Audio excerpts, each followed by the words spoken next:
Hi, it's Jim for the Cat S53 and I'll show you the fingerprint scanner test on this device.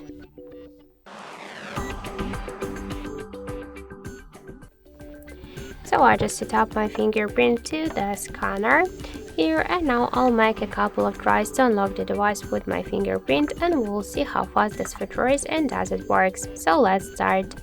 1, 2, 3, 4, 5. So as we can see, the fingerprint scanner was here fast and correct, and we just unlocked the device successfully with a simple touch to the scanner.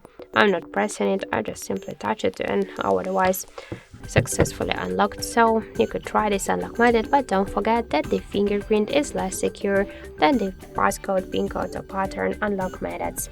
So that's it, thank you for watching, and if you find this video helpful, leave thumbs up and subscribe our channel.